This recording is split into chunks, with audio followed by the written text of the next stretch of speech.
Hey, what's going on, guys? Welcome back to another video. This time around, we're here to talk about one of the most highly anticipated first-person shooters in some time, Mouse PI for Hire, brought to you by Fumi Games and Playside. Now, I got an opportunity of visualizing some hands-off gameplay. I think we sat down and watched the devs play it for about 45 minutes or so. And in this game, Mouse PI for Hire is a gritty, noir-fueled first-person shooter that draws inspiration from classic cartoons of the 1930s. This monochromatic visual style of hand-drawn rubber hose animation and retro jazz soundtrack are created with the same techniques of that era. As a private investigator, Jack Pepper, you will discover that a corrupt city full of crooks and danger is just a taste of things to come. So as you guys know, Mouse PI for Hire has been in the works for a little bit. I've been very excited about this game since it was showcased for the first time ever. And of course, one of the cool things about this game is not only does it have that monochromatic, kind of visual style and look from the 1930s, but it also has a lot of different inspiration from games like Bioshock and many other shooters that are out and about. So, as I said, this game is very diverse. You can play it in very different ways and styles. There's also different playful power-ups that we really enjoyed during our sit-down, hands-off watch-through event. So there's all different types of stuff. You could do like an enhanced melee combat that has you intake a can of spiked spinach. And then there's another one where you actually use your hand as a gun and shoot a bunch of these characters down. The overall gameplay style and stuff is chaotic, but it's the good type of chaotic. And as you go through this city of danger, you'll actually be able to find all different types of styles of weapons that do kind of have that hint of like Bioshock, because you'll get some of these tonic weapons that are obviously, made out of stuff that, erases ink. So you'll spray that onto one of these, enemies, and they'll melt right in front of you, or they have a frozen gun, or, and as I said, with the powerful play-ups and stuff, you can, or the playful power-ups, you can actually upgrade your comical weapons. So the comical weapons are like a slash, a stomp, violent different ways that you can blow your characters apart. Now, this is all different stuff that I'm, of course, reading from information from Fumi Games. But overall, when I sat down and watched this game, I was just in shock and awe.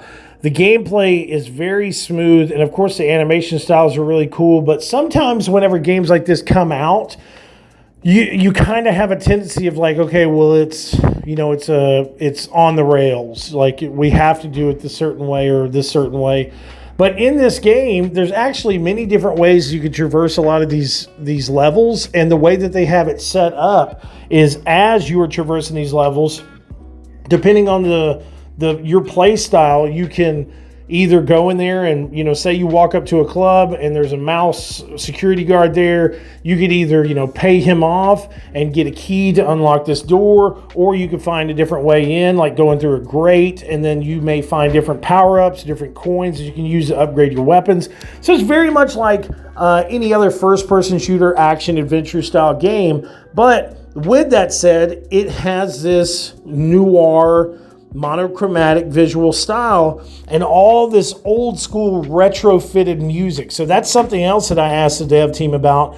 How big of an emphasis was the music in this game? And they said it was a very big emphasis. So as you play the game, of course, you're going to have that dynamic music that plays depending on what the situation that you're in, or what situation you're in. But they also talked about how this music ties into the universe and the world. So as you're playing, it's going to be part of the gameplay mechanics, and that's something that's very big to me. And when I say part of the gameplay mechanics, there's sometimes that the gameplay of these first-person shooters can be really great, but if there's like no background music, sound design and stuff is not really the best, it's hard to really get into a game like that for me.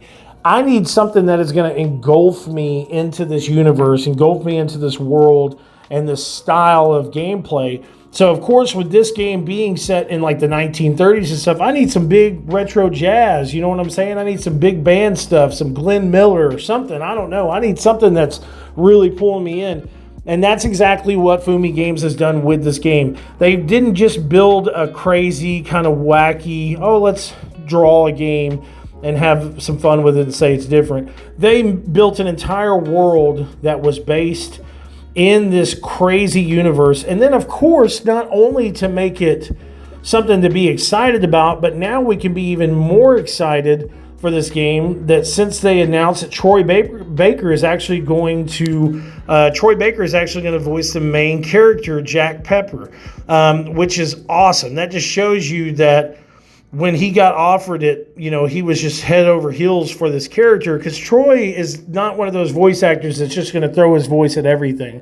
He's got to be really invested. So obviously when he saw this, he was like, I think this is going to be something special. But they have all different types of weapons in this game that are just crazy. Like, one of my favorite weapons that was just off the wall was a turpentine gun, like I said. And turpentine is like a, paint peeler and whatever. So, it's perfect for this game. Everything's drawn, but there's all different types of stuff. They have self-aware attitude adjusters that'll change the attitude of the characters to where they'll be on your side, or their brains will just blow up right in front of you. All different types of really cool weapons, really cool gameplay styles, very fast frame rates. Now, there is not a set date for when this game is coming out, but I believe it is coming out on PlayStation, Xbox, and PC all at the same time. There is a window of 2025, so hopefully we'll hear something pretty soon. But we also gave Fumi Games and Playside a Best of Summer Games Fest award because, hands down, this was just one of the better looking games at the entire showcase.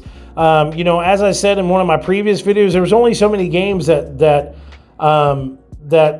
I didn't get to play every single game that was at Summer Games Fest, but the ones that I did get to play, they were all great experiences. But one that just hung with me, outside of two others, was Mouse PI for Hire. There's so much that's put into this world with love and care from these dev teams, and they really just want to make a fantastic experience. And it wouldn't surprise me if hopefully this game turns into its own series. So thank you so much to Fumi Games for giving us the opportunity to check this game out. Please make sure to comment, like, and subscribe. And we'll talk to you very soon. Check back soon for more hands-on impressions, reviews, podcasts, and more. Peace.